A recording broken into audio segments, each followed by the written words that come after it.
은혜 받았던 설교, 제가 설교를 했지만 제가 은혜 받았던 설교를 오늘 함께 묵상하고 나누고자 합니다. 하나님은 환난날에 비전을 주십니다. 여러분, 비전은 보는 것입니다. 믿음의 영상입니다. 마음부터 미래의 것을 그리고 그것을 믿는 것인데, 그리고 하나님께 쓰임받는 것입니다.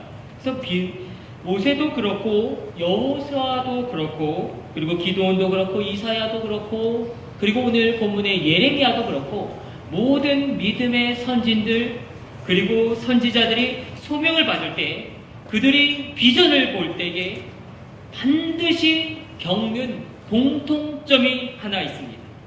그 공통점은 다른 것이 아니라 자신을 보고 절망합니다. 자기 자신에 대해서 절망해 보지 않은 사람은 하나님이 절대로 사용하실 수 없다는 것입니다. 자기 자신에 대해서 절망해 보지 않은 사람은 비전의 사람이 될 수 없습니다. 철저하게 자기 자신에 대해서 절망해 본 사람이 비로소 하나님께 쓰임받는 자가 됩니다.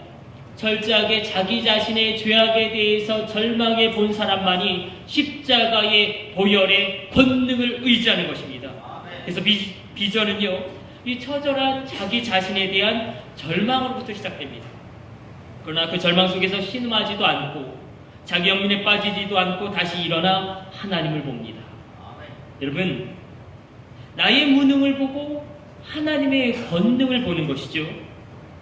우리 모두는 나의 재능의 무능을 겪어봐야 권능을 갈망하게 됩니다. 권능은 하늘로부터 주어지는 능력입니다. 그리고 다시 세상을 봅니다. 세상을 본 다음에 세상으로부터 도망치는 것이 아니라 세상 속으로 뛰어 들어가는 것을 의미합니다.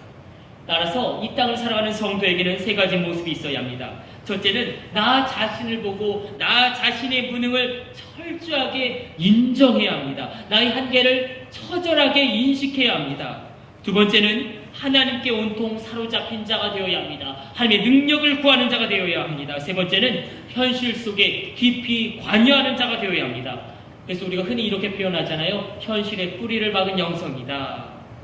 이 세 가지 균형이 이루어질 때 우리는 세상이 말하는 야망의 사람이 아닌 성경에서 말씀하시는 비전의 사람, 하나님께 쓰임받는 사람이 됩니다. 오늘 예레미야는 자기 자신을 보고 정말로 절망합니다. 그리고 하나님을 봅니다. 그리고 온통 하나님의 환상에 사로잡힙니다. 그리고 그렇게 도망치려고 했던 그 세상의 현실 속으로 뛰어 들어갑니다. 예레미야는 비전의 사람입니다. 예레미야가 왜 위대합니까? 그가 고난의 때에 사명의 줄을 놓지 않았다는 것입니다. 여러분, 그런 예레미야를 하나님이 쓰실 때 예레미야에게 하나님은 놀랍게도 먼저 환상과 비전을 주시는데, 이건 우리에게도 동일해요. 우리가 어떤 문제가 있고 위기가 있고 어떤 한계와 제약 속에서 하나님은 먼저 해답을 주시기보다는, 해결책을 주시기보다는 먼저 우리에게 비전을 주십니다. 그 비전을 만나십시오. 우리가 잘 보세요. 이것은 성경에서 굉장히 많이 강조되어야 되는, 일관되는 그 흐름인데요. 여호수아 이스라엘에게는 지금 딱 한 명도 없습니다. 그들은 전직 노예 출신입니다.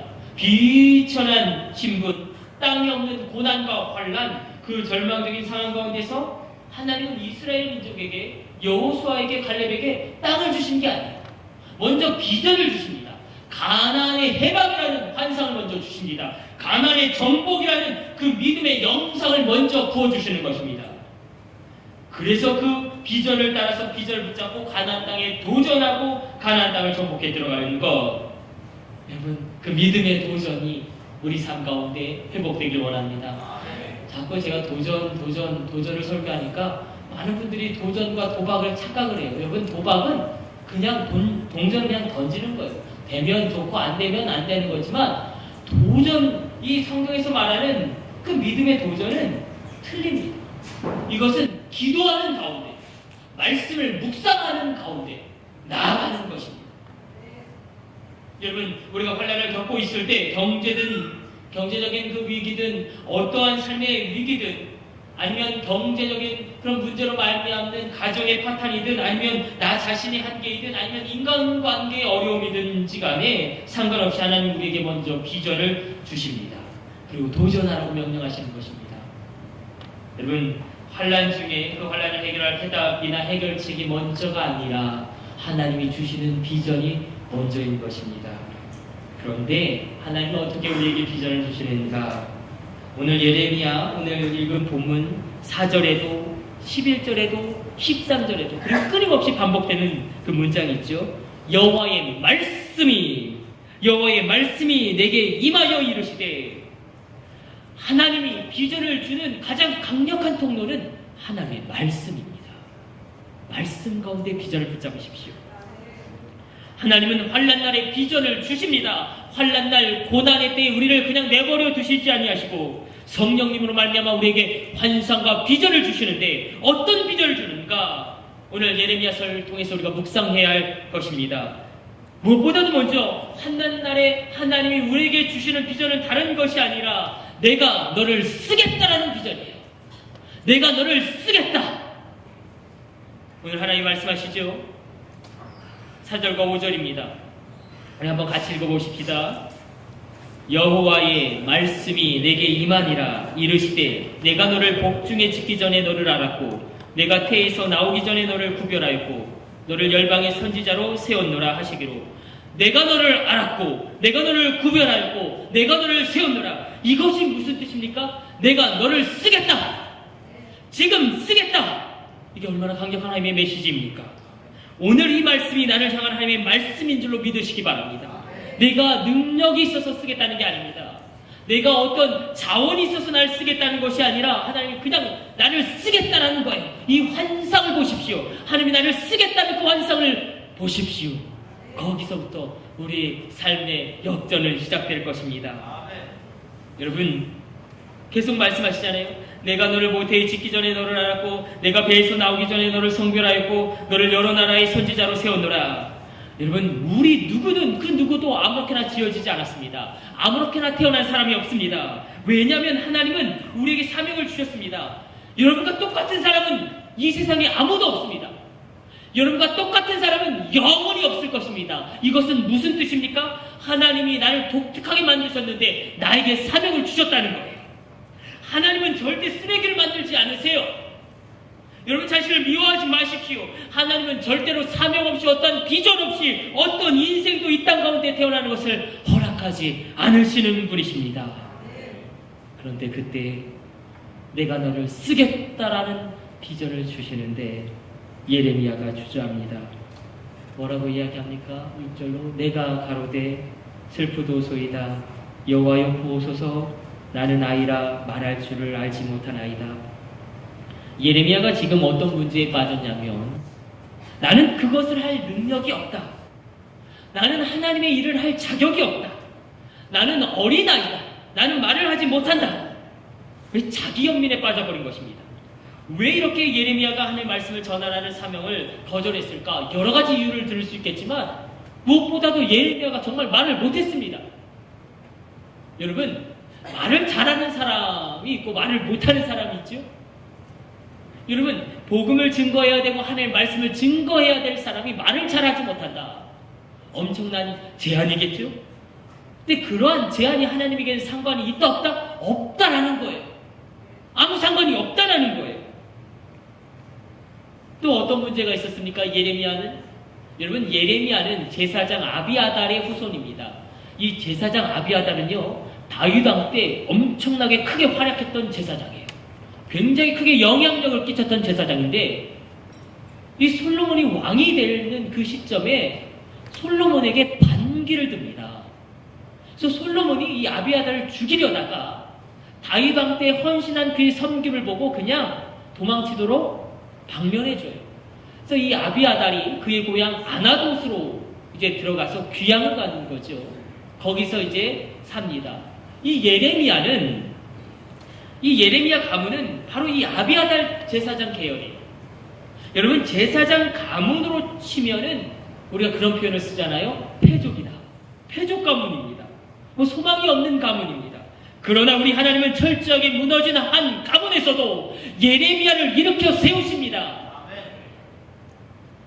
우리 가정이 좋지 않고 우리 가문이 좋지 않고 우리 집안 꼬라지가 이렇다 한숨만 나오는 그런 가정이 있습니까?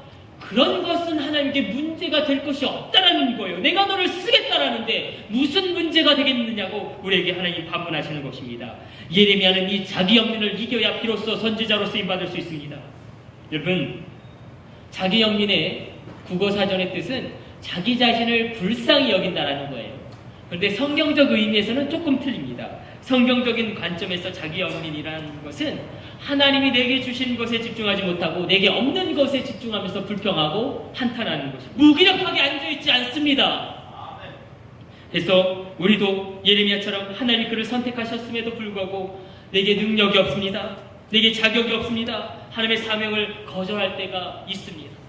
하나님, 내게 정말 아무것도 없습니다. 하나님의 사명을 회피할 때도 있습니다. 그때 우리의 고난과 환난 날에 주시는 하나님의 비전은 무엇이냐? 내가 너를 쓰겠다. 내가 너의 자녀를 쓰겠다. 내가 혜진이를 쓰겠다. 혜원이를 쓰겠다. 민이를 쓰겠다. 하율이를 쓰겠다. 하예리를 쓰겠다. 하진이를 쓰겠다. 우리 주일학교가 엄청나게 부흥하고 있어서 우리 유을아를 쓰겠다. 그 비전을 붙잡으십시오. 내가 너를 쓰겠다. 너의 자녀를 쓰겠다 말씀하시는 것입니다. 그래서요, 이 A.W. 토저라고 이 시대에 가장 강력하게 하는 말씀을 증거했던 그런 선율교가 중에 한 분이 목산술 받기 전에 그가 이렇게 오늘 예레미야 오늘 본문 말씀을 인용하면서 이렇게 기도해요. 뭐라고 기도하냐면, 나의 하나님, 저는 저의 연약함과 무능력을 한탄하느라 시간을 낭비하지 않을 것입니다. 책임지는 분은 제가 아니라 주님이십니다. 내가 너를 알았고 내가 너를 구별하였고 내가 너를 거룩하게 하였다고 말씀하셨으니 내가 누구간데 주님과 논쟁을 벌이겠습니까? 하나님은 나를 쓰겠다라고 환상을 보여주시는데, 여러분, 그 환상에 그 비전에 응답하십시오. 우리가 한번 냉정하게 생각해 보면요, 자격이 있어서 하나님의 일을 하는 사람은 아무도 없습니다. 우린 절대적으로 부족하지만 그냥 그 상태로 쓰이는 거예요. 뭐 베드로에게 하나님이 너 대학 졸업하고 와라 이렇게 말씀하셨습니까? 예수님이 베드로에게 야, 너 고등학교 졸업하고 와라 그렇게 말씀하셨습니까? 아니에요. 너 지금 와라. 내가 너를 쓰겠다. 내가 갖고 있는 능력 그 가운데서 하나님의 쓰겠다는 그 음성이 있는 것입니다. 그런데요, 그냥 나를 쓰시지 않죠. 나에게 능력을 주십니다. 주님은 나에게 능력을 주십니다. 그것을 믿고 살아가십시오. 그래서 우리가 영적 전쟁에 있어서 우리가 사명을 감당하는 것은 싸움입니다. 여러분, 우리가 예배 1시간 드리려면 세상과 싸워 이겨야 합니다. 새벽 기도 드리려면요, 이 잠과 육신의 한계와 싸워 이겨야 합니다. 그래서 신앙생활은 영적인 전쟁입니다. 싸우는 것입니다. 그런데요, 무엇으로 싸우는가? 세상과 내 안에 있는 죄악과 하나님을 대적하는 모든 가치관, 무엇으로 내가 싸우는가? 바로 나 자신으로 싸우는 거예요. 내게 있는 것으로 싸우는 거예요. 하나님 내게 주신 것으로 싸우는 것입니다. 예레미야에게 있는 것이 있습니다. 그는 환상이 있습니다. 그래서 오늘 8절과 10절 이렇게 기록되어 있습니다. 너는 그들을 인하여 두려워 말라. 내가 너와 함께하여 너를 구원하리라. 나 여호와의 말이니라 하시고, 여호와께서 그 손을 내밀어 내 입에 대시며 이르시되, 보라, 내가 내 말을 내 입에 두었노라. 보라, 내가 오늘날 너를 열국 만국 위에 세우고 너로 뽑으며 파괴하며 파멸하며 넘어뜨리며 건설하며 힘게 하였느니라. 예레미야에게만 있는 것, 하나님이 주신 비전, 하나님이 주신 말씀에 그가 비로소 집중했을 때에, 이게 놀라운 사실이에요. 그는 고난 가운데서도 사명을 감당했습니다. 여러분, 그래서 하나님은 그를 뽑고 파괴하고 넘어뜨리고 건설하는 사명을 그에게 주십니다. 우리도 마찬가지입니다. 하나님 나를 쓰겠다고 말씀합니다. 내게 있는 것으로 나를 사용하겠다고 말씀하십니다. 나밖에는 할 수 없는 일이 있습니다. 그래서 거기에 나의 사명도 있습니다.